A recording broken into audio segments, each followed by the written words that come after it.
Boa tarde aos colegas. E a minha exposição hoje vai ser sobre o livro de Gene Sharp, Da Ditadura à Democracia, O Caminho para a Libertação, né? Eu li, eu até encontrei esse livro em português, mas não deu tempo de chegar, e eu tô utilizando uma versão portuguesa, eu acho que o professor disponibilizou, né, que é Tinta da China, o nome da editora, é uma editora africana. E eu estou usando essa impressão que é de 2015, essa edição, tá?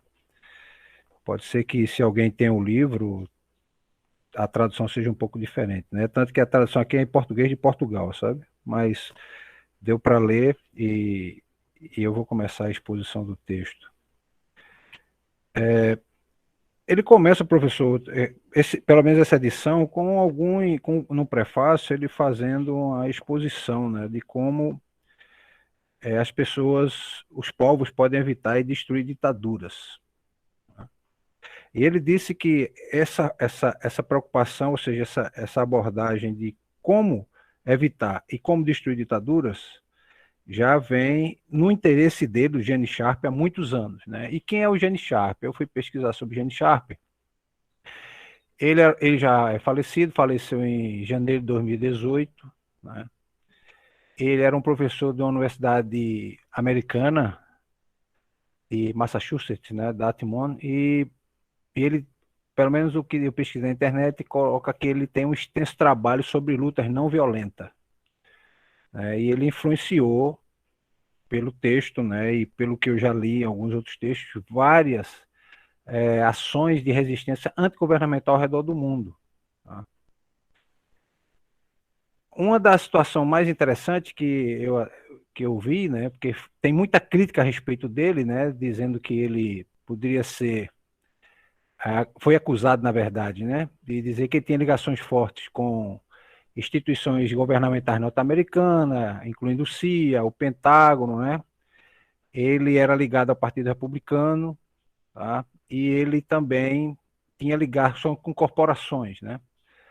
Além de ele ter sido presidente e fundador de uma associação, um instituto, na verdade, chamado Albert Einstein, que buscava desenvolver atividades de não violência, né, ao redor do mundo, né, de ações de não violência, desenvolver estudos e pesquisa.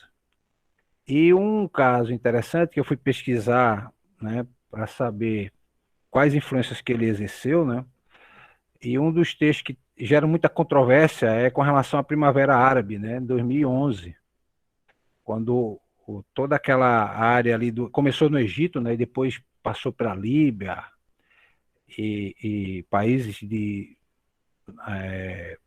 naquela região, né, do norte da África, no caso, e dizem que o texto dele foi uns líderes, né, da Revolução, dizem que o texto dele foi muito importante, porque eles usaram muitas técnicas que ele cita no livro. E eu vi que são 198 métodos de protesto, né, de persuasão não violento. Ele apresenta 198 formas que as pessoas podem atuar em conjunto, até sozinhas, né, mas contanto que haja o envolvimento de todos, né, para ter ações não violentas, para exercer assim, uma contraposição a ditaduras. Né?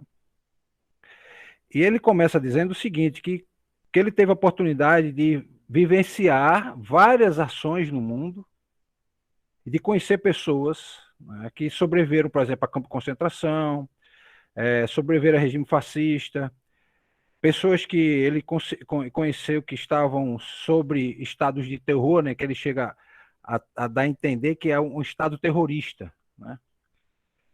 Então, regimes comunistas, diversos países. Então, ele foi tanto estudando com leitura de livros, né, de clássicos da filosofia, da sociologia, da psicologia, como também clássicos da a vivência política das pessoas nessas situações. Ele coloca aqui, e eu fui ver que o livro dele está muito baseado nas ditaduras dos anos 80, né? Ele cita o último fato é ali anos 91, 92, que é o fim da União Soviética, né? Mas ele estudou ditaduras no Panamá, na Polônia, no Chile, na Birmânia, no Tibete, Então ele fez um passeio por vários países do mundo, né?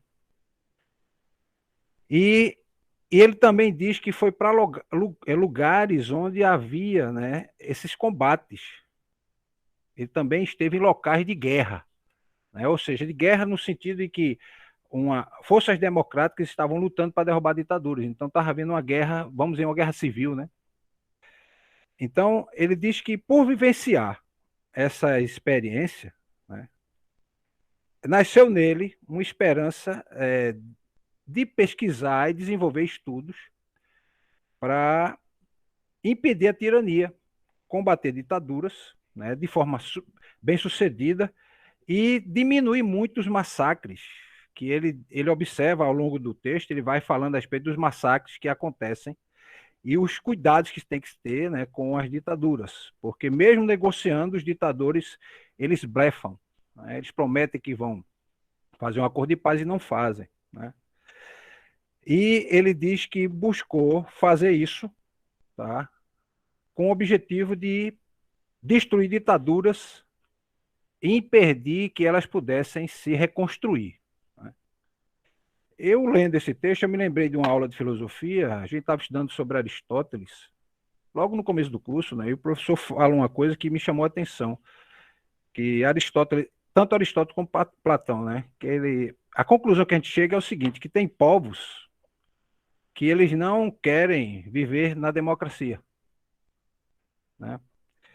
E eu fiquei me questionando, rapaz, ele está aqui expondo uma situação, mas qual é a radiografia que nós temos hoje de países com ditadura e países que são livres, ou países que têm vamos dizer, uma liberdade híbrida, né? Uma hora parece que é ditadura, outra hora não é. E ele apresenta durante o texto, eu vou chegar lá, né, a quantidade de países que não vivem sob ditadura. E interessante, eu me lembrei também daquele caso da invasão do Iraque da derrubada do governo do Saddam Hussein, né, que a expectativa era que a democracia ia ser implantada e as pessoas iam querer viver da democracia, né? Isso não aconteceu nem no Iraque, nem aconteceu no Afeganistão. As pessoas, depois de 20 anos, voltaram a viver, por incrível que pareça, sob o jugo do grupo Talibã, né? Mas, continuando aqui a exposição do texto, né, ele disse que defende, né, pretende defender no texto dele, que, primeiro, as pessoas têm que entender que desafiar um ditador não é uma atividade fácil e não vai ter custos. Sempre vai ter custos e os custos vão ser muito altos, provavelmente com perda de vidas, né? Aí ele começa dizendo o seguinte, o primeiro capítulo dele, embora eu não vou expor o livro todo, né, porque senão não dá tempo, a aula não daria tempo, mas eu vou fazer um apanhado geral, né, para que o pessoal possa ter um entendimento do livro, né, pelo menos da essência do texto. Ele mostra o seguinte, primeiro que é preciso enfrentar as ditaduras com realismo. E o que é que ele diz, o que ele chama de realismo? Primeiro é entender que você é mais fraco, que você não tem condições de sozinho derrubar uma ditadura, que você, por ser mais fraco, você tem que ser muito mais inteligente na sua ação com relação à força que o ditador tem, porque ele tem uma vantagem que você não tem, a força das armas e a força militar, né? Na maioria das vezes, os militares estão, evidentemente, dando apoio àquele governo e eles vão defender, porque há um jogo de interesse muito grande por trás, né, que fazem com que esses militares defendam essa ditadura. Aí ele mostra que muitos regimes ditatoriais, eles caíram, né? E muito de resistência não violenta foi promovido. E ele dá os exemplos de alguns países. Ele diz que quando houve resistência não violenta, principalmente na década de 80, alguns países passaram por esse processo. Ele fala que no Nepal, na Zâmbia, Coreia do Sul, Chile, Argentina, Haiti, Brasil, Uruguai, Malaui, Tailândia, Bulgária, Hungria e Nigéria. Então ele disse que isso foi um desafio, né, para tentar derrubar esses regimes com ações não violentas. Por quê? Porque, primeiro, esses países estavam envolvidos com problemas de pobreza, criminalidade, ele fala da ineficiência burocrática, destruição ambiental, né? E tudo isso ele diz que leva as pessoas perderem. Eu vou usar um termo que ele não usou, mas foi o que eu entendi dessa forma. Ele mexe com a autoestima das pessoas. As pessoas se sentem fracas, incapazes e não têm força para se levantar, né, e confiar em si mesmas para poderem resistir a uma ditadura e tentar lutar para derrubar ela. Aí ele começa aqui mostrando o seguinte, que ditaduras sempre houveram na história do homem e atualmente ele fez aqui uma listagem, né, segundo uma organização que é responsável por esse estudo com relação à liberdade no mundo, que é a Freedom House. Ele mostrou o seguinte, que em 1983 nós tínhamos 54 países considerados livres. Em 2009, que é a última pesquisa que sai aqui nesse texto, que é uma reimpressão, né, uma atualização, eram 89 países. Com relação, existe também os parcialmente livres, mas eu vou para os não livres, porque são as ditaduras que é o que interessa a gente debater aqui. Eram 64 países em 1983 e em 2009 eram 42. Então, 24 países deixaram de ser ditaduras nesse período, né? Deixaram de ser ditadura. Mas ainda permanecem pelo menos 42 países. Eu não sei hoje, eu não cheguei a pesquisar, mas acredito que não deve estar muito diferente disso, né, das ditaduras espalhadas pelo mundo, né? Aí ele começa a mostrar o seguinte, que esses países, esses 42 países, eles foram governados por ditaduras militares. Aí ele vai mostrar o espectro desses países, né? 42 desses países foram governados por ditaduras militares, por monarquias tradicionais repressivas, como, por exemplo, ele dá o exemplo da Arábia Saudita e do Butão, partidos políticos dominantes, que é o caso da China e da Coreia do Norte, que ainda permanecem com esses partidos dominantes, né? E ocupações estrangeiras. E ele disse que alguns países estavam em fase de transição. Aí, só que alguns deixaram de ter ocupação estrangeira, mas voltaram a ser ditadura, outros estão destruídos como organização de país, né? E ele fala o seguinte, que ele até diz aqui, que apesar de nos últimos anos ele ter verificado um aumento do número de países livres, há o risco que essas mudanças possam levar muitos a evoluírem na direção contrária. E a gente tem um caso recente, né, que foi na Ásia, eu não estou lembrando o nome, que era um governo eleito democraticamente, né, tiveram eleições, né, e esse é um pressuposto para uma democracia, né, mas a gente vai ver que há casos em que eles manipulam as eleições, mas havendo eleições, há um pressuposto para que haja democracia, para a gente olhar e tentar entender se ali é uma democracia ou não, mas pelo menos é um começo. E ele fala que muitos países voltaram, né, a ditaduras e outros elas se elevaram ou elas aumentaram, né, as ditaduras ficaram mais fortes. Tá? E ele diz que, infelizmente, esse passado de ditadura continua vivo e ele entende que é um problema sério e complexo. E realmente é um problema complexo, porque eu estava até pesquisando sobre ditaduras, aí fui ver aqui o exemplo mais próximo da gente é a Venezuela, que é considerada ditadura, e o Estado venezuelano, hoje, depois do Hugo Chávez, ele tornou-se um Estado, um narco-Estado, ele é considerado um narco-Estado, ou seja, como a Colômbia foi nos anos 80, e em parte ainda eu acho que seja, porque a maior produção de cocaína do mundo está na Colômbia, né? Hoje a Venezuela também produz muita droga, e ele fez o seguinte, eu estava até lendo um texto de um autor, né, e ele colocou o seguinte, que o que é que o Hugo Chávez fez? Ele cooptou as Forças Armadas, ele aumentou a quantidade de generais, é tanto que ele mostrou, se eu não me engano, são 2.000 generais que tem na Venezuela, enquanto que nos Estados Unidos são cento e poucos generais, né, das Forças Armadas. A média das Forças Armadas ao redor do mundo, os generais não são muitos, né? Aí o que é que ele fez? Ele saiu promovendo todo mundo a general, ele criou uma milícia, né? Desmobilizou polícia, criou essa milícia serve também e recebe dinheiro, recurso do Estado, e ele destruiu toda a infraestrutura do país de organizações, né, de paz, tanto que a Anistia Internacional saiu de lá, a ONU não tem representação, e ele foi colocando, e eu lendo o livro do Eugênio Sharp, eu digo, realmente, do jeito que o Eugênio Sharp está falando, para você desmobilizar uma situação dessa é muito difícil, porque a força física, a força bélica está toda nas mãos do ditador. Do outro lado, você só tem força física. E ele diz, não adianta você ir com a força física, você tem que ser inteligente ao ponto de usar uma ação não violenta para tentar suplantar essa força militar que o ditador ele tem nas mãos, né? Aí ele fala o seguinte aqui, que esse trabalho para se desmobilizar uma ditadura, ele tem que envolver instituições sociais, instituições políticas, instituições econômicas e até a igreja, né? Instituições religiosas, no caso, né?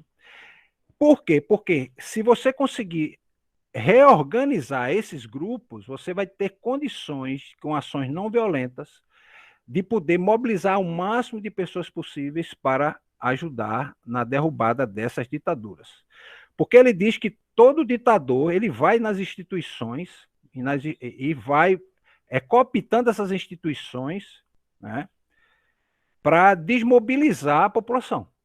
Então a população perde força, né? E aquilo que eu disse, que eu fiquei pensando, né, ele trabalha muito na autoestima da população. A população sente-se fraca, que não tem força, como é que ela vai lutar contra o Estado, né? Vamos pensar assim. E esses organismos, eles são enfraquecidos, eles se tornam subordinados a esse líder. Muitas vezes esse líder substitui esses organismos e o Estado se torna praticamente o controlador da sociedade. Ele controla tudo.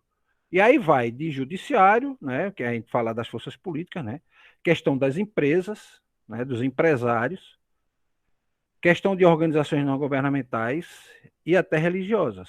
E no caso, líderes religiosos, vamos pensar assim, né?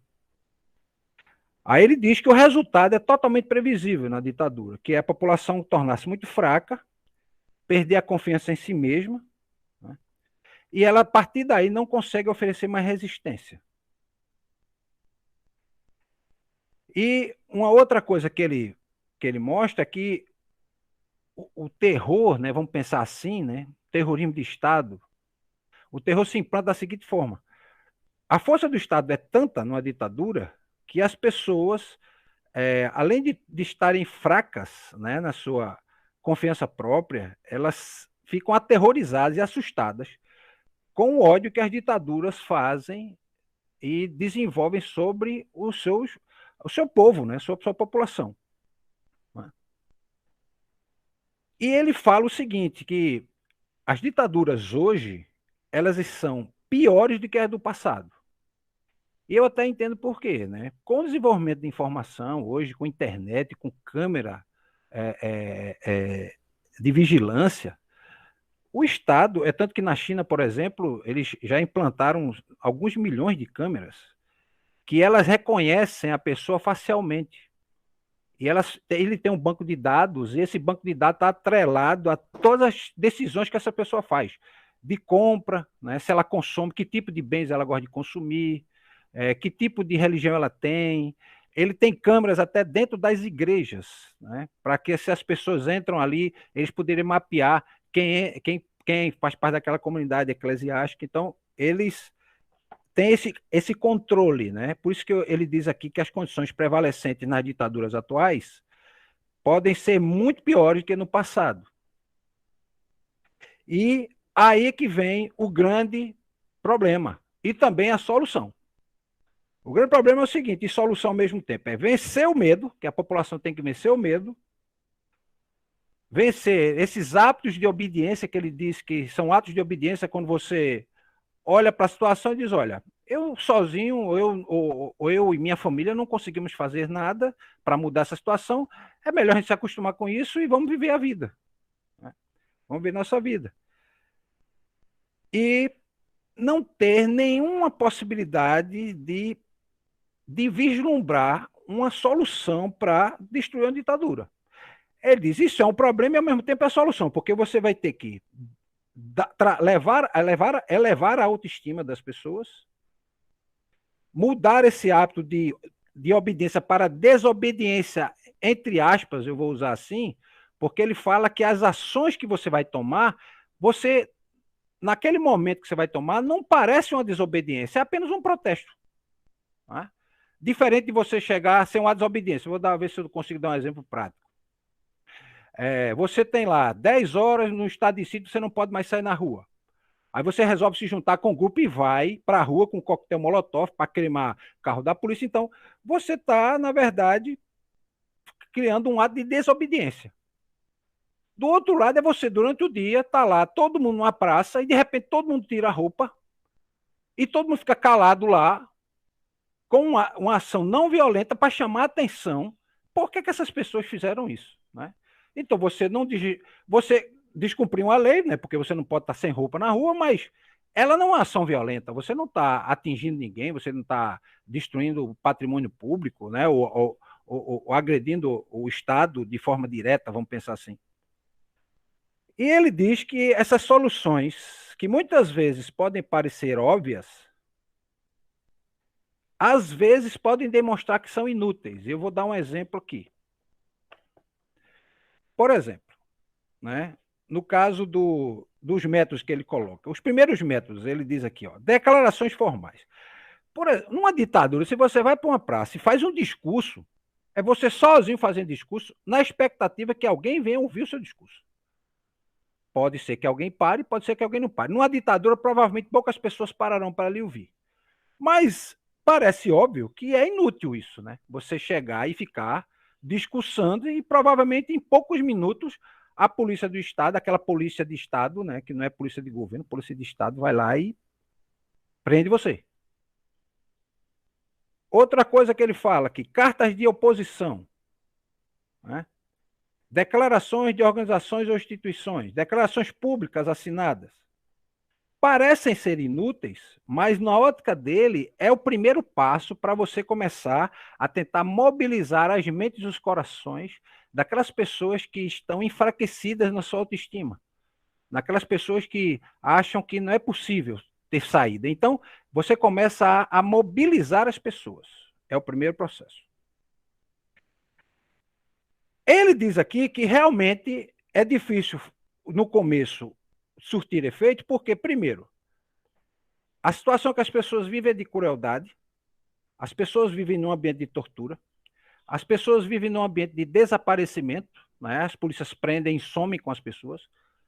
E a gente tem casos, por exemplo, o caso da China mesmo, quando teve o caso da Covid, teve 2 jornalistas que eles foram fazer, investigar, né? Eram jornalistas investigativos, e mostrar que o vírus estava lá e que esse vírus era mortal, e esses 2 jornalistas sumiram, e até hoje ninguém tem notícia. Aí ele fala aqui do desaparecimento, de questão das mortes. A tendência, ele diz, ó, a tendência é a gente ver que para derrubar uma ditadura é preciso agir com violência. É o primeiro ponto que ele vai começar a atacar. A mostrar que não é por aí o caminho, mas ele diz, olha, você olha para a situação, vê que não tem condições de sozinho fazer ações isoladas e achar que aquilo vai surtir efeito, ou seja, é uma ação demorada e contínua. Então você chega à conclusão, e as pessoas chegam à conclusão, que o caminho mais fácil, ou entre aspas, mais rápido para tentar derrubar a ditadura é agir com violência. Né? Só que tem um detalhe. Ele mais à frente ele diz, olha, as rebeliões violentas, ou seja, você tomar uma ação violenta, você na verdade vai desencadear uma repressão muito mais forte. E você vai deixar o povo mais impotente do que estava, porque eu acho que é em cima daquilo que o senhor disse. Até um pouco atrás o senhor estava fazendo um comentário. Quando você faz uma ação dessa, o que é que o Estado diz? Olha, eles estão se fortalecendo, vamos nos fortalecer mais, para eles não poderem nem terem a possibilidade de fazer isso novamente. uma ação violenta, no caso. Né? E aí ele diz que quando a gente vai escolher recorrer ao mesmo método das ditaduras, a gente primeiro está lutando com um grupo, né, que é opressor superior a gente. A gente não tem os mesmos armamentos que o poder militar tem. Né? Então ele diz que o caminho não é seguir pela violência, ou seja, a violência é um instrumento das ditaduras para se manter no poder, para se manterem vivas. Mas os grupos que querem derrubar uma ditadura em rumo à democracia, como é o título do livro, eles têm que se preocupar em não caminhar pela ação violenta, embora seja o caminho que eles acham, que as pessoas no senso comum achem que é o único meio. Né?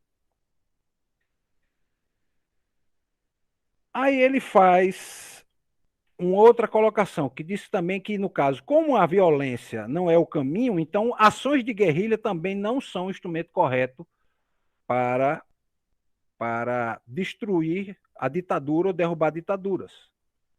Porque ele diz o seguinte, ele chega na conclusão de que as ditaduras, no caso, as guerrilhas, quando elas são implementadas, elas, se conseguem derrubar as ditaduras, provavelmente vai se tornar uma ditadura também.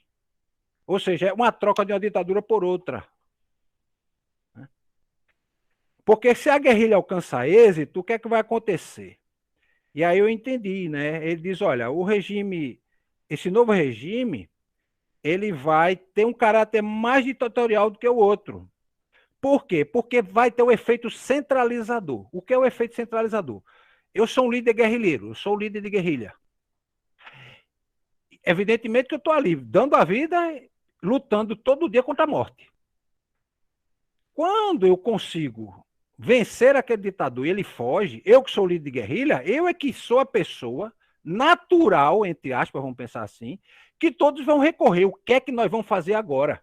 O ditador fugiu, a Força Armada baixou as armas, nós vencemos, e o que é que vai fazer agora? Então esse líder, ele assume o poder e ele começa a agir ditatorialmente, porque ele não vai querer ceder o espaço de poder pelo seguinte, pense bem, eu sou líder de guerrilha, eu lutei batalhas sangrentas, não dormi, não tinha lugar para comer, passei fome, frio, lutando para conseguir derrubar um estado ditatorial.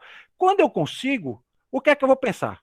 Quem foi, vou usar um termo popular, né? Quem deu a cara a tapa, né? Fui eu. Então, eu não vou agora chegar a dar de mão beijada o poder para alguém que ficou só, vamos dizer assim, pensando intelectualmente como vencer ditaduras, fazendo ação não violenta e tal. Né? Aí ele diz que o caminho não é guerrilha. Então, os indivíduos que são contrários à ditadura têm que procurar outro caminho. Não pode usar ação violenta, porque ele mostra com um bom argumento porque as ações violentas elas não são a solução. Aí ele fala a respeito de golpe de Estado. E diz que também não é outra solução, porque golpe de Estado vai incorrer na colocação de um ditador lá no lugar. E a gente tem vários exemplos. Na África tem vários exemplos de ditaduras que foram derrubadas por golpe de Estado e o general, o líder, assumiu, ele tornou-se o presidente e depois não teve uma eleição, continuou outra ditadura. A outra coisa são as eleições que ele fala aqui. Ele diz que há estados ditatoriais que promovem eleição para passar a ideia de que eles são democracias. E aí eu procurei, eu tinha lido esse livro antes e me lembrei, fui atrás para ler novamente, que é um livro chamado Hugo Chávez, O Colapso da Venezuela. O autor diz o seguinte, professor, que eu não tinha a menor ideia que funcionasse dessa forma. É o seguinte, a eleição lá tem urna eletrônica. Só que o Chaves, ele criou uma milícia. Essa milícia é por região, né? Porque a Venezuela é pequena em relação ao Brasil, né? Mas vamos pensar que é como o estado de Pernambuco, o tamanho da Venezuela. Vamos pensar assim, para a gente ter uma ideia, né? Né? Ele dividiu o país em várias partes. Cada parte tem o líder da milícia naquela área. Aquele líder da milícia, ele tem vários milicianos que estão sob o comando dele em cidade e por bairro. E tem miliciano por rua, por região geográfica, pequenos espaços. Então, um miliciano, ele conhece todo mundo, aquele cara que está lá pulverizado, lá embaixo, né? O que é que acontece? Quando vai haver eleição, esses milicianos têm lá o candidato que eles têm que promover, o candidato, né? Que sempre é o candidato ligado ao ditador. Esses milicianos vão na casa das pessoas e diz: olha, tá aqui o candidato que você tem que votar. Você vota na sessão tal, assim, assim, assim. Se o candidato não ganhar, vocês vão morrer. E é muito sutil, né? Ele não diz declaradamente que vocês vão morrer, mas as pessoas sabem que eles vão votar e vão matar, porque eles trabalham com terror. Aí o que é que acontece? O indivíduo vai para a sessão eleitoral, é eletrônico, como é que se diz? Com sigilo, tudo, mas ele vai sobre o terror daquela milícia que está lá na rua dele, no bairro dele, e vota no candidato, para não correr o risco de ser atacado como outros casos, porque eu estava lendo o livro que ele diz, ó, teve caso de gente que se surgiu dizendo que não ia votar e foi morto, na hora, por esse miliciano. Então eles implantam o terror. E é assim que o Hugo Chávez e o Maduro conseguiu fazer eleição e ter lá 95% dos votos. Aí ele fala aqui com relação a essa situação das eleições, né?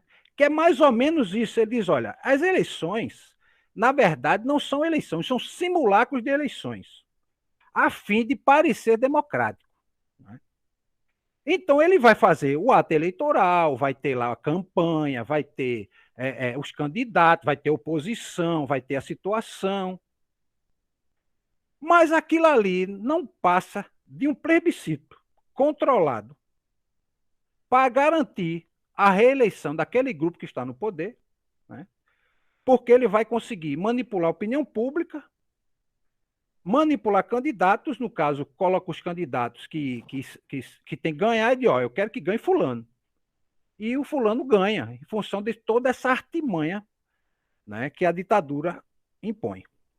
Então ele diz que eleição não é uma demonstração de ditadura, não. Uma demonstração de que aquilo é um Estado democrático. Pode acontecer isso. Né? Nas ditaduras pode acontecer isso. Outra coisa que as pessoas não podem esperar, os salvadores estrangeiros. E aí não pode esperar pela ONU, não pode esperar por um consórcio de países. Embora pareça um cenário muito bom, né? Porque você está aqui, vem uma força política de outro país tentar destronar esse ditador, mas só que o Estado estrangeiro ele tem interesses próprios, né? Interesse comercial, interesse político. A gente vê agora, por exemplo, com o caso da guerra na Rússia e a Ucrânia, a invasão da Rússia na Ucrânia, os Estados Unidos que combatem a Venezuela e já tentaram até assassinar o Nicolás Maduro, estão negociando para comprar petróleo. Estão negociando para comprar petróleo. E quando comprar petróleo, eles vão dar dinheiro para quem? Para a ditadura. Mas o que é que está em jogo aí? O interesse particular do Estado. Isso não é só americano, é qualquer país. Né? Ele fala que os estados estrangeiros eles vão muitas vezes ou tolerar ou vão auxiliar até a ditadura, embora não pareça que eles estejam fazendo isso. Então esses interesses são muito fortes e impedem de que essas ditaduras sejam derrubadas por ações de países estrangeiros. Então, os indivíduos, a população, não pode estar aguardando que Estado estrangeiro venha lá em sua ajuda ou organizações internacionais. Né? Então, ele diz, olha, você tem que olhar para dentro e olhar o seguinte, como é que é instituída, como é que a ditadura está instituída? Ele diz que a principal causa da ditadura estar instituída é que os poderes do país, né, estão distribuídos entre aqueles que dão apoio àquela ditadura. Então, o judiciário foi cooptado, o legislativo foi cooptado e o executivo está lá com o ditador assumindo o poder. Então, pressões internacionais não vai surtir efeito, porque se o judiciário apoia, se o legislativo apoia, se o judiciário, se o executivo tem um líder, né, forte, então não adianta pressão internacional. Ele pode até querer fazer, como é que se diz, bloqueio não, Estão usando muito agora com a Rússia, eu esqueci o nome, mas vou lembrar daqui a pouco. E podem fazer o que boicote, né, econômico, né? Embargo, lembrei a palavra agora, embargo, fazer embargo econômico e cortar relações diplomáticas, expulsar o organismo internacional, mas isso não vai surtir muito efeito. Ele diz que para mudar uma ditadura precisa muito mais que isso. E ele chega a mostrar, apresentar, na verdade, 4 tarefas que é preciso realizar para que essas ditaduras possam chegar ao fim. Ele diz o seguinte: primeiro é reforçar essa autodeterminação, né, do povo que está oprimido, melhorar sua autoconfiança, assim como melhorar a capacidade desse povo resistir. Porque com a ditadura tudo isso foi destruído. Como eu vim expondo desde antes, né? Ele mostra e ele conclui isso aqui. A outra coisa que ele diz que tem que se fazer é fortalecer esses organismos sociais, essa organização social independente, né? É uma organização de bairro, é uma associação de bairro, é uma associação de pescador, é uma associação de jogador de futebol, de liga de dominó, vamos pensar assim como a gente tem aqui em Recife, juntar esse pessoal todo, organizar eles para que eles sejam aquelas as instituições que vão alavancar, elevar essa moral das pessoas para poder eles, de uma forma mais ampla, se organizarem e poderem derrubar essas ditaduras. Uma outra coisa é aumentar o poder de resiliência desse povo.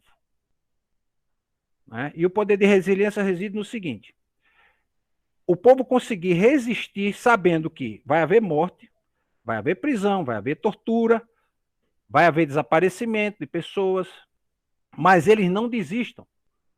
Eles continuem sendo resistentes, né, para que essa ditadura possa cair. Então, tem que juntar esses fatores. E a outra coisa que ele diz, que é criar ou desenvolver uma estratégia bastante ambiciosa de impulsionamento desse sentimento de liberdade, de forma que ela possa ser executada muito competentemente. Ou seja, você tem que mobilizar as pessoas para ter esse sentimento de liberdade. E eu estava me lembrando das aulas do professor Alfredo, falando, a gente estudando sobre Hegel e a liberdade, e Hegel diz que a liberdade é um dos absolutos, né? É um dos pontos que fazem parte do espírito absoluto do homem, ou seja, essa busca por liberdade. A luta da vida, a luta da história do homem é a luta pela liberdade, né? A história do homem é essa luta pela liberdade. Então, vai haver a necessidade de criar coerência nesse grupo, porque com relação à ação não violenta, né? Uma coerência nesse grupo da estratégia que tem que se fazer. Ou seja, arregimentar o máximo de pessoas. Não adianta eu colocar, vamos pensar assim, 10 pessoas num bairro aqui, fazendo protesto, mais 10 no outro bairro ali, 20 no outro. Não, é melhor juntar todo mundo num local, né, o máximo de gente possível e fazer aquele protesto um só, do que fazer 10, 20 separados. Por quê? Para manter essa coerência, né, e manter esse esforço de autonomia.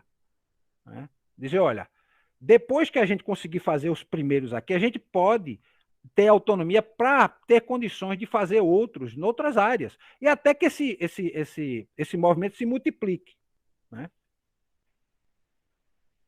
Alguma colocação, professor? Eu estou falando bastante.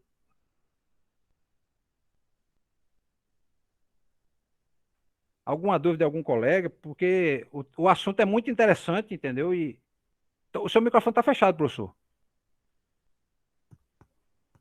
Professor? Está fechado o microfone. Estava bem interessante, está muito bom.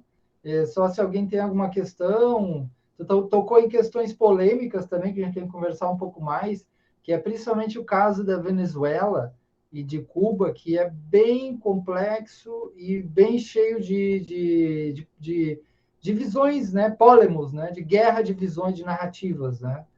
Isso é bem interessante. Conforme o autor que você pega, o olhar que você está, vai dizer que é ditadura. O outro vai dizer, não, ao contrário. Então, Sei. isso a gente tem que ter um senso crítico em relação a qual a leitura que a gente vai fazendo desses autores, né? Mas aí está muito bom, Marcos, muito interessante, um tema super legal. Você colocou interessante que é uma coisa que o Sharp faz, né? Uma certa lista. Essa lista é uma lista assim que não é, a gente não pode tomar de sem senso crítico, entende? Porque não dá para colocar assim, democracia, até porque democracia é muito complexo. Democracia, ditadura, né? Até ele botou no meio um, né? Que é em transição, tal. Mas eu diria que tem mais graus aí, sabe? É muito mais complexo. Por exemplo, no caso de Cuba, você tem coisas na municipalidade, na forma de organização civil e social e política, que é extremamente democrático. Né? E na Venezuela, por exemplo, a Venezuela, um meu colega que faleceu, né, o professor Luiz Vieira, ele foi um especialista em Venezuela. E foi lá muitas vezes, Cuba, e a Constituição, principalmente. Ele mostrou e escreveu que uma das constituições mais ricas democraticamente, alto grau de participação popular, nesses movimentos todos que você citou aí, né? Por outro lado, você tem Chaves, que vai se associar com uma dimensão militarista, né? É muito interessante, eu vi há uns 2, 3 anos atrás uma foto de Bolsonaro e um vídeo de Bolsonaro falando bem, elogiando, dizendo assim, que o Brasil deveria ter algo como Chaves, né? Por quê? Porque ele se espelhou naquele militar, né? Digamos assim, que tem um lado, né, altamente popular, popularista, mas também, né? E de ver como as coisas são contraditórias, gente. O Bolsonaro vai lá no Putin, né? O Putin ele tem ligação com a extrema direita, em algum certo sentido também. É uma coisa muito complexa de entender a alma humana. Mas aí é mais essas observações, né? A gente teria que pegar com mais afinco o caso muito complexo, muito polêmico por exemplo, esse autor que você fala, você não trouxe o nome ali, mas cuidado, porque quando ele diz que as pessoas voltaram na Venezuela em função de uma coação, lembra que a eleição do Maduro foi 50,90 e poucos por cento. Entende? Não é 50%, 49% da população votaram contra. Se estivesse sob pressão, não votaria contra. Entende? Então foi uma eleição limpa, provavelmente, porque foi muito acirrada, né? Então tem que ter um certo cuidado, né? Com alguns autores que eles vão tentar dizer não, a eleição está toda cooptada. E aí vem a máquina norte-americana das narrativas, né? E para destruir esses países que têm uma conexão maior com o socialismo e tal. Por outro lado, esses países têm nítidos problemas, né? Problemas não só econômicos, mas problemas políticos, né? Por exemplo, Cuba tem uma dívida de perseguição com pessoas que se exilaram, né? Cuba matou pessoas, fez uma guerrilha, né? Então tem várias questões que a gente tem que colocar. Então não dá para assim, né? É democracia, não é democracia, então é ditadura. E aí eu vejo que tem coisas exemplares. Eu tenho um grande amigo que morou muitos anos em Cuba, né? Então, eu tenho um conhecimento muito profundo sobre Cuba. E aí tem muitas questões que são exemplos para o mundo. Na saúde, na educação, no modelo democrático interno, né? Agora tem maus exemplos também para o mundo a partir de Cuba. Então, é mais complexo a situação. Onde colocar Cuba e Venezuela? É uma ditadura? Eu não colocaria, de forma alguma, como uma ditadura no sentido convencional, entende? Realmente, professor, é como o senhor diz, a gente às vezes em filosofia fala sobre a democracia grega, né? É, Mas na democracia grega as mulheres não votavam. sim, Na democracia grega havia escravos. Aristóteles, né? Né? Também. Exatamente. Então, às vezes, a gente usa o termo democracia, mas que democracia, né? É. Entendi. Então, e Venezuela é uma tristeza, né? Porque eles estão vivendo uma coisa terrível que nunca se imaginou, né? O Brasil está recebendo refugiados já há um tempão. Gente, o que chega lá no Amazonas, do norte, de refugiados, de pessoas que estão tentando a vida, pessoas morrendo da fome. Então, uma coisa que nunca se pensou. E transcende ao governo. Tem a questão do governo, mas tem os Estados Unidos nisso aí. Tem os boicotes, tem uma complexidade. Tem a questão das drogas, né? Tem a questão das disputas internas políticas. Meu Deus, é uma tristeza, né? Ver o que aconteceu num país que tinha uma Constituição tão bonita, né? Teve um movimento popular muito bonito de construção, de emancipação, né? E chegar a esse ponto é lamentável, de fato E é lamentável. realmente é lamentável, professor. Na década de 80, a Venezuela era o país mais rico da América Latina. Pois é, né? E o petróleo é uma quantidade imensa, né? Que eles, que Ele, eles... chegou a ser o terceiro maior produtor de petróleo do mundo. É, pois é, uma loucura. E essa é a situação. Vamos ver que fim deu. Aí veio aquele Guaidó, né? O famoso Guaidó, que era um dos líderes lá da É o líder da Santinha, oposição, o da Guaidó. oposição, e que quase que quis dar um golpe também de Estado, né? É aquilo que o Chape falou, que ele diz, olha, você vem um líder de oposição que democrática, vamos dizer assim, mas quando ele assume poderes ditatoriais. Então, é muito perigoso a gente achar que, mesmo com um grupo que tem espírito democrático, ele venha assumir o poder, ele vai desempenhar uma ação democrática, ou seja, eleições livres, novo grupo, né? Porque ele diz, olha, o líder absoluto ele não vai chegar e entregar para um outro grupo e dizer, olha, vocês vão assumir e vocês façam o que tem que fazer. Eles não vão fazer isso, né? Foi exatamente o que aconteceu em Cuba, né? Depois que Fidel Castro assumiu, não teve uma eleição, eleição entre eles lá, né? No Congresso lá tal. Mas ele assumiu como presidente até morrer, praticamente, né? Aí, professor, ele segue, ó, o livro são 148 páginas. Eu não vou falar sobre as 148, mas eu vou entrar agora. Eu acho que a introdução é suficiente, ou o senhor quer que eu fale mais alguma coisa? Porque eu vou falar agora dos métodos. Eu acho que pode mostrar, se tu quiser, eu até tenho aqui o livro aberto, posso dividir a tela aqui com o pessoal dos 198 métodos. Pronto, dos métodos, né? Eu posso tentar... Eu vou fazer só uma síntese, professor, do que ele expõe depois, tá? Bem rápida mesmo, só para as pessoas terem uma ideia, né? E vai ser bem rápida. Primeiro que a questão das negociações em busca... porque a negociação seria uma ação não violenta, mas diz que a negociação sozinha não resolve. Ou seja, negociar diretamente o grupo democrático com o grupo que está no poder, só a negociação não resolve. Ela pode dar a impressão de que está havendo um processo de transição democrática, mas não acontece isso porque, primeiro, tem que pensar o seguinte, o líder ditatorial ele não vai querer deixar o poder a um custo baixo, né? Ele não vai deixar, porque ele corre o risco de ser preso, ser morto, ele vai querer, de alguma forma, se safar, vamos pensar assim, entre aspas, da situação. A outra coisa, cuidado com essa negociação para que, se você trouxer organismos internacionais para tentar mediar, o organismo internacional não legitime a condição do ditador, né? Dizendo, olha, vamos tentar tirar ele daqui e vamos colocar ele em outro país, dando condições dele sobreviver. Mas chega lá, ele fica fazendo ação política de lá, né, com o grupo que tinha dele antes. E que ele vai criar muito problema para essa transição democrática. A outra coisa que ele diz com relação à paz, ele disse, olha, muito cuidado porque o conceito de paz é muito divergente, não é muito díspare, né? Cada um tem um pensamento do que é paz. Ele diz que muitas vezes o ditador vai falar em paz, mas a paz para ele é o seguinte, vocês obedecem e eu mando, né? Esse é um ambiente de paz do ditador, vocês obedecem ao meu comando. E na democracia, ele diz que tem que ter muito cuidado, na democracia, nessa luta pela democracia, tem que ter muito cuidado, porque nem todos que vão pedir paz ou vão lutar pela paz estão desejando liberdade e justiça. Que foi uma coisa que me surpreendeu também ele colocar isso, porque a gente fala tanto em paz, cultura de paz e tal, mas que ideia é essa, né? Aí ele fala que mesmo aqueles que estão lutando por democracia, eles não estão querendo muitas vezes liberdade e nem muitas vezes justiça, né? A outra coisa que ele fala aqui, deixa eu ver se tem mais algum ponto interessante. Ele fala com relação ao poder, né? De onde vem esse poder.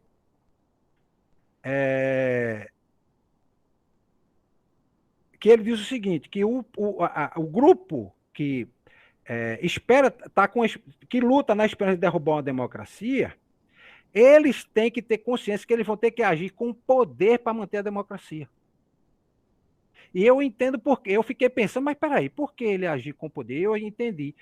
Por conta das células de insurgência que vão surgir, muitas vezes dentro do próprio grupo que queria deter o poder em vista daquele grupo lá, mesmo que tenham ambições democráticas, e eles podem dar um golpe de Estado no grupo, dentro do mesmo grupo, né? Ter duas pessoas com mentes completamente diferentes. Então, um grupo pensa assim, olha, nós vamos estabelecer paz, vamos colocar liberdade, vamos dar justiça. O outro acha que não, que é um período de transição e, na verdade, quem está sabendo comandar melhor, não, quem saberia comandar melhor esse processo, não é o grupo A, mas sim o grupo B, que é outro ponto que eu achei interessante. E agora, professor, vou passar para os métodos, porque já são 3h30, para não estourar o horário, né?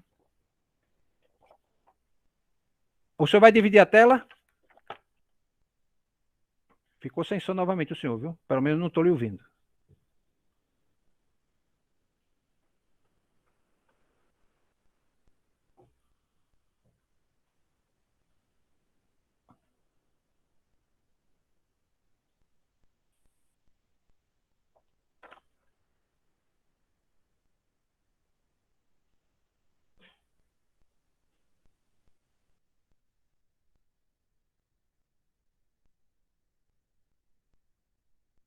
Vocês estavam enxergando ali que eu não consegui ouvir com o microfone?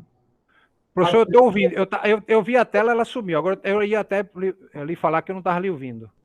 Vou botar de novo, então. Tá bom. Espera aí que não está aparecendo aqui. Tá, joia. É porque mudou o programa. Aí isso está me atrapalhando aqui. Vamos ver. Tá aparecendo aí, né? Está começando a aparecer. Apareceu. Isso. Pronto.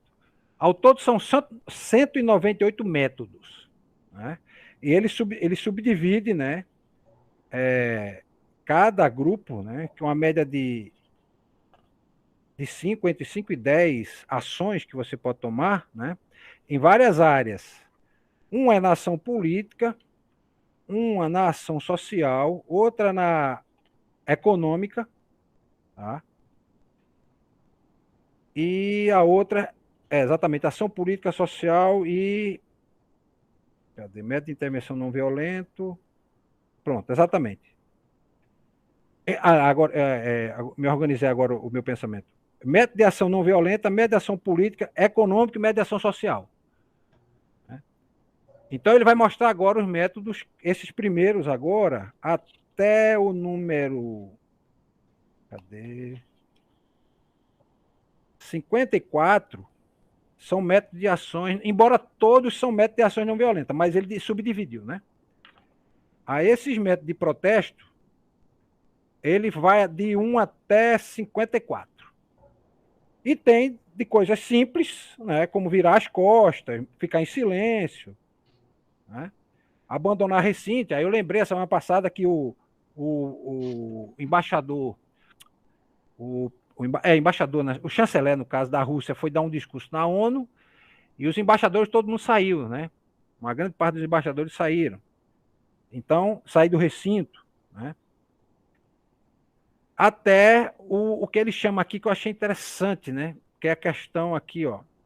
Primeiro ele fala do discurso, né, professor? Lá logo no começo, questão de discurso político, cartas, declarações, uso de slogans, né? Faixas, cartazes, folhetos, jornais e tal.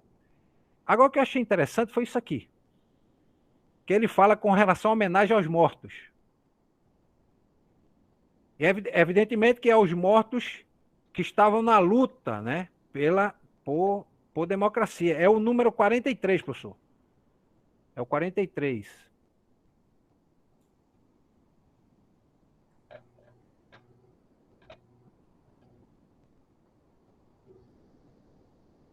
Ele fala aqui sobre luto político, funerais acompanhados de manifestações, cerimônia de homenagem junto aos túmulos, né, e simulacros de exéquias fúnebres.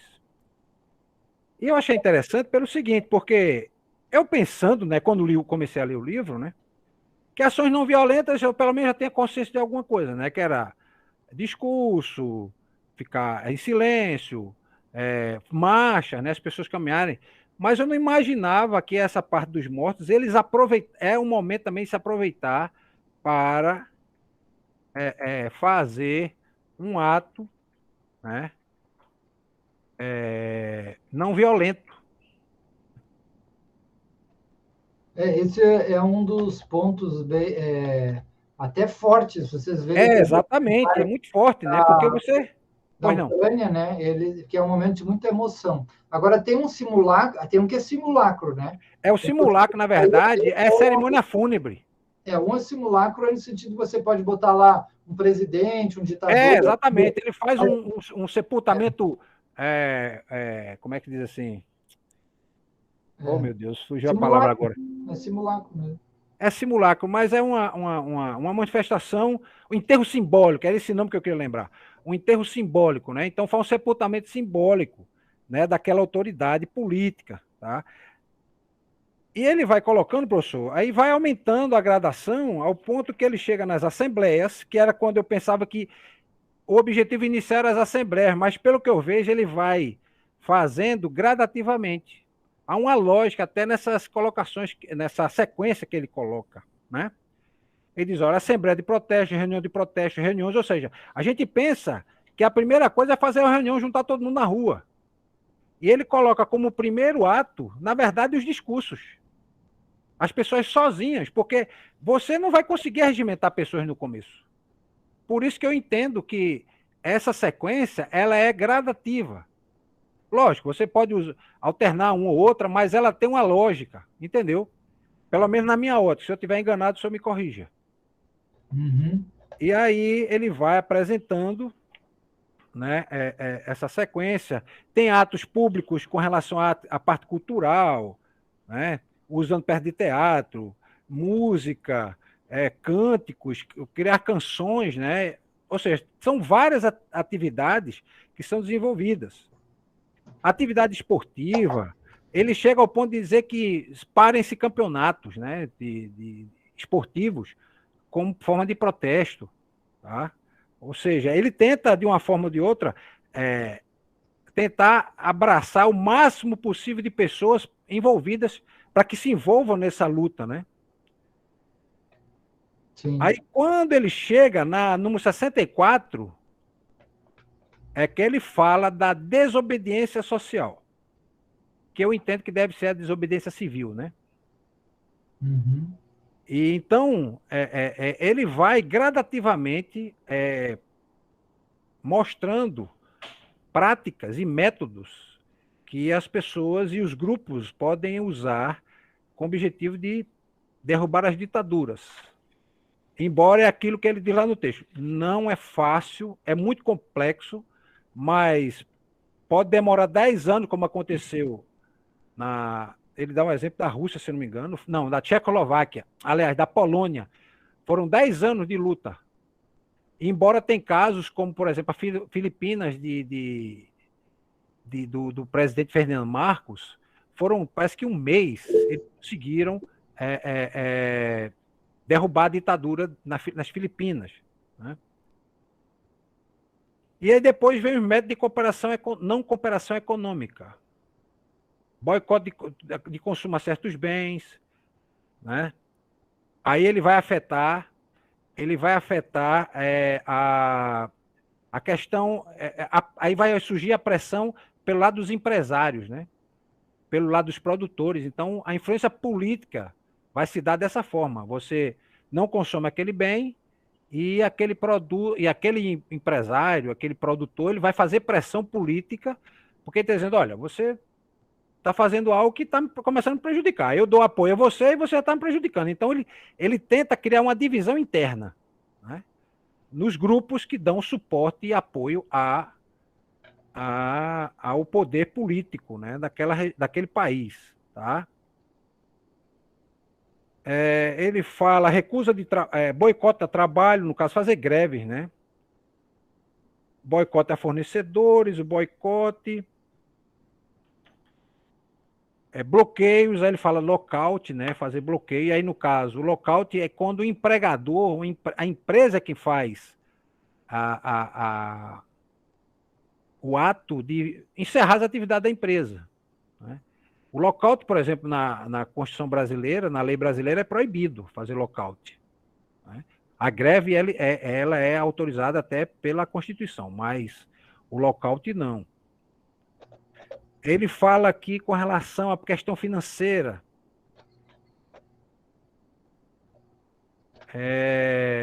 Recusar pagar taxas, recusar pagamento de impostos.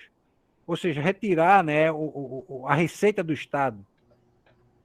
E aí, professor, eu vou deixar para o senhor falar, porque já são 4h40, aliás, não, 3h40, senão eu vou me estender muito e o senhor não vai expor algo que o senhor queira falar. Não, acho que é isso aí, a gente está mostrando aí, né? Né? Então, eu vou continuar aqui. Por exemplo, fala da questão das greves. Eles têm greves simbólicas, que é greve de protesto, ou seja, aquele período curto, né, que você para por 1 hora, né, para poder fazer esse protesto, né?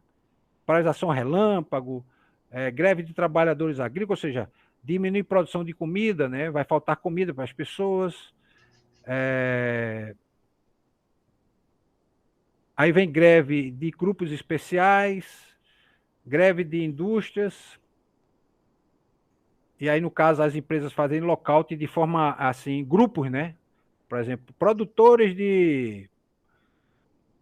vamos dizer, produtores de algo de algum produto industrializado. Então, eles param, produtor de carro, vamos dizer assim.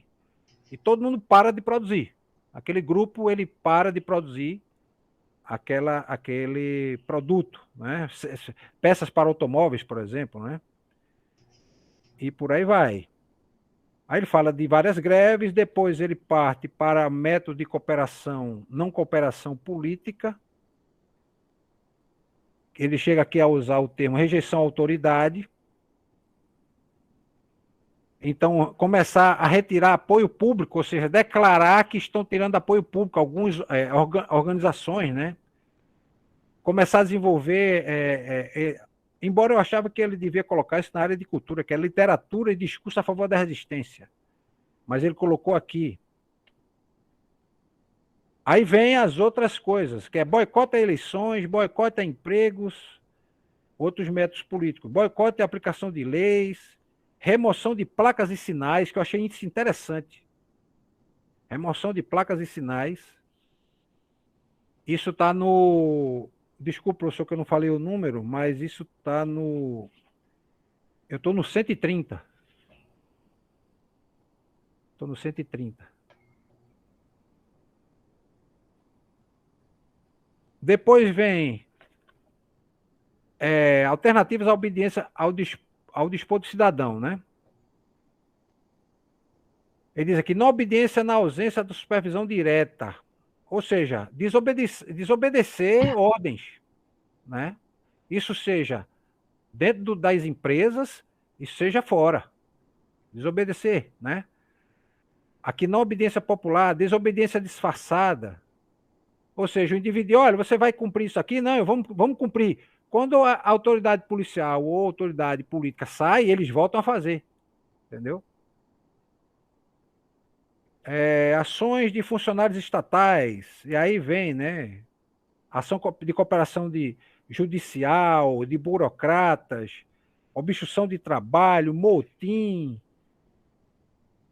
Tá? Aí eu estou agora, professor, indo para método de intervenção não violenta no 158. Aí ele vai com ele chama de intervenção psicológica, que é outro ponto que eu achei interessante, que muitos fazem, né? Que é greve de fome, o jejum. Eu nunca vi assim, a pessoa dizer que faz greve de fome por um dia, né? O satyagraha, o senhor tinha falado, eu não lembrei do que significa satyagraha. O Satyagraha é o amor à verdade, né? É o segmento da verdade. Ele até põe um asterisco que explica lá embaixo que são ações que têm a ver com tudo isso aqui. O meu texto aqui, ele não tem não, professor. Por isso que eu... Acho que está aqui embaixo, ó, vamos ver aqui. Ó. Então, a minha folha não imprimiu essa parte, não. Não sei por quê. Eu acho que não tem na minha... Eu não baixei no que o senhor colocou lá no grupo, não. Eu fui pesquisar na internet e baixei, sabe? Aí já imprimi direto. Porque eu imprimi para poder ler, entendeu? O amor, a força da verdade, né? Essa confiança básica. E aí você vai encontrar força para fazer várias ações de aceitar até o sofrimento, né? E de pelo outro, inclusive jejuns, etc. Entendi. Ele fala mais embaixo de protesto que é ficar sentado no chão, né? Isso. Isso aqui, eu até me lembro o que aconteceu Eles aqui fizeram isso. no Fizeram um movimento, grupo de vários pessoas, eles movimentos. pararam dores em pé numa avenida, né?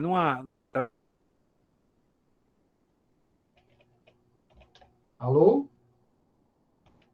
As pessoas ficaram em pé para não passar os tanques russos. Sim. Né? Eles No fizeram isso. Brasil, no Brasil aconteceu várias vezes. Aqui em Recife, o movimento Ocupa Estelita. Eles sentavam no chão. Aí tem uma cena, Certo, é bem lembrado. tem uma Exatamente. cena bem triste que uns amigos meus estavam ali também, tomando spray de pimenta no olho, né? Aí as maldades, né? Opa, aumentou o som. Tem uns negócios bem. Tem muita coragem ali, né? Eu sou daquele caso nos Estados Unidos. Eu me lembrei do caso nos Estados Unidos que era Rosa Parks, se eu não me engano, que ela Sim. sentou-se, a jovem sentou-se no banco da frente do ônibus e os negros não podiam andar na frente, ele tinha que ceder o espaço para um branco. E aí, quando entrou uma senhora, parece que branca, ou foi um senhor, e ela não levantou. Ela não levantou e ela foi presa. Ela passou 10 meses presa. Aí depois, passando os 10 meses, o pessoal se revoltou e teve outra pessoa que resolveu fazer isso. E ela recebeu o apoio de Martin Luther King, e aí os negros começaram a não andar de ônibus. Passaram, parece que um ano sem andar de ônibus e formaram caravanas de carona, faziam tudo menos andar de ônibus, iam até a pé para o trabalho. E aí eles eram os maiores clientes, vamos pensar assim, das empresas de ônibus. A pressão financeira foi tão grande que os donos da empresa de ônibus disseram, tem que acabar com isso, porque eu estou tendo prejuízo. E aí eles acabaram, que é uma ação não violenta, e muito inteligente, na verdade, né? Um boicote, no caso, né? Foi um marco, da Rosa Parks foi um marco no movimento. Né? Exatamente. E o interessante, professor, que eu acho que aquela moça fez aquilo, mas nem esperava que isso fosse acontecer, viu? Ela só estava revoltada, ela era uma adolescente na época, né? Se eu não me engano, né? Não, acho que não era, né? Não me lembro. Não era ela, aquela, não foi ela. Ah, não, eu estou confundindo. Adolescente na escola, que ela era. Foi na escola, que foi presa, né? Ela foi uma adolescente que foi presa na escola. Que ela teve que ser escoltada para ir para a escola. Exatamente, teve que ser escoltada. Eu me confundi, exatamente. Eu acho que foi no início dos anos 60, isso. Foi a primeira mulher negra a entrar numa escola branca. Foi isso mesmo, que ela foi o primeiro dia de aula e ela teve que ser escoltada, exatamente. Então, pronto. E no final, na outra página, cadê? Na outra página para mim aqui, né? Não sei para o senhor aí. Intervenção social, intervenção econômica, agora vem o final, né? Que é a intervenção política. Que aí ele diz, aí vamos dizer assim, eu entendi, né, dessa forma.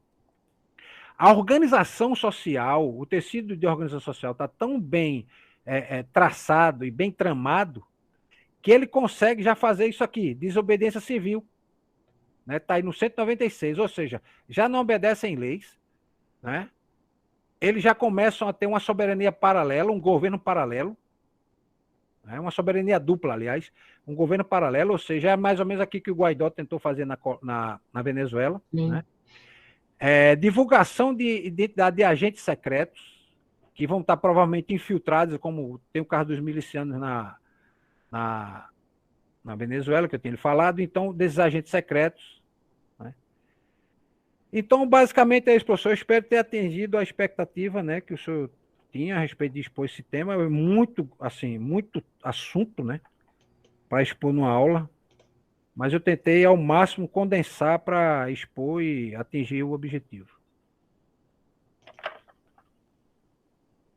Excelente, Marcos, muito bom. Né? É uma obra assim fundamental a gente conhecer na filosofia e em outros lugares, porque ela é uma obra que as pessoas se tornou famosa em função de ser um manual, né, vendido aos milhões em alguns lugares e ter sido um manual de derrubada de fato concreto de vários governos, né? E ele é proibido a edição em alguns países do mundo. É proibido na Rússia, é proibido em alguns lugares. E vocês vão ler esse final, principalmente, vocês vão ver como o Gandhi está presente, tudo isso, tudo não, porque aí a complexidade da economia moderna, mas toda aquela base das estruturas básicas vem de Gandhi, né? E como se estruturou muito mais, a sociedade complexificou, então ele foi criando várias outras ações, né? E a gente sabe que muito de transformação não acontece por falta dessa criatividade, de possibilidades, falta de organização também, né?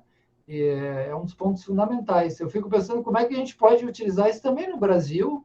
Não estou dizendo assim, derrubar necessariamente o presidente, porque a democracia ela é construída, né? Ela é criada, ela, às vezes, vários mecanismos ali, por exemplo, de organização agrícola, comunitária, cultural, que as coisas também não vão acontecer de um dia para a noite, né? É um processo de educação, um processo mais longo, né? Então, é uma obra fundamental, né?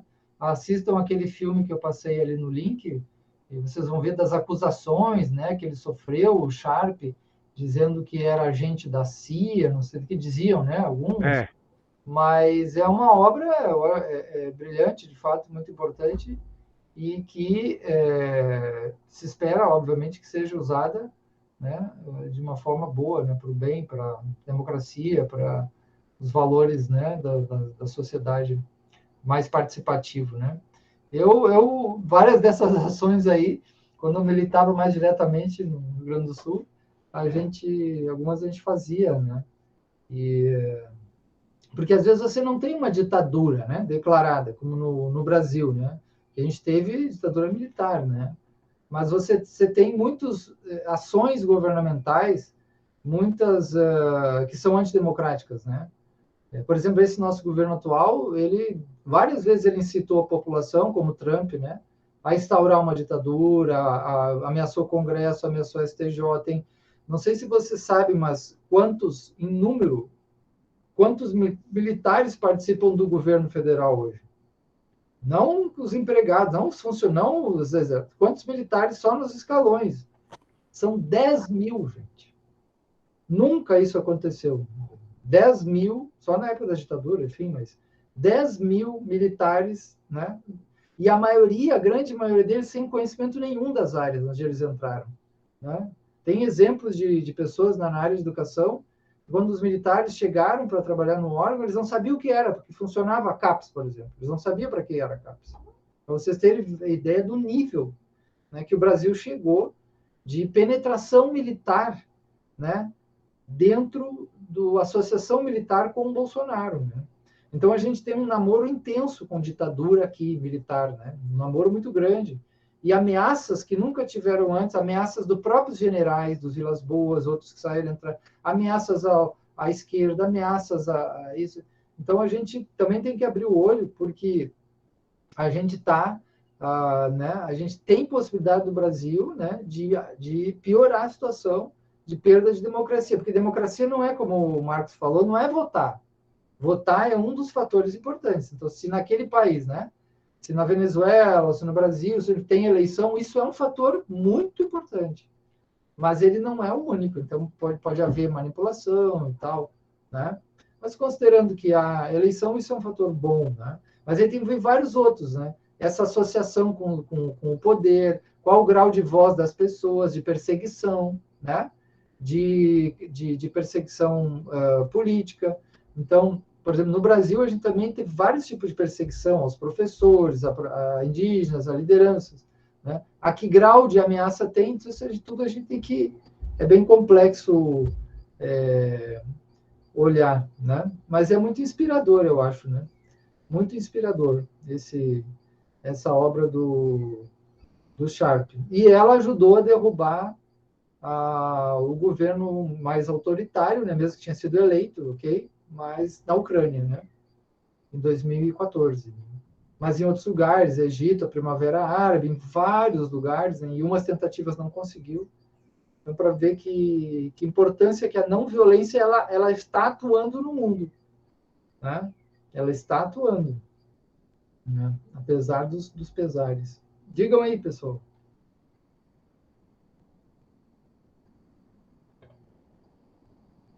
E aí? Alguém quer colocar alguma coisa a mais?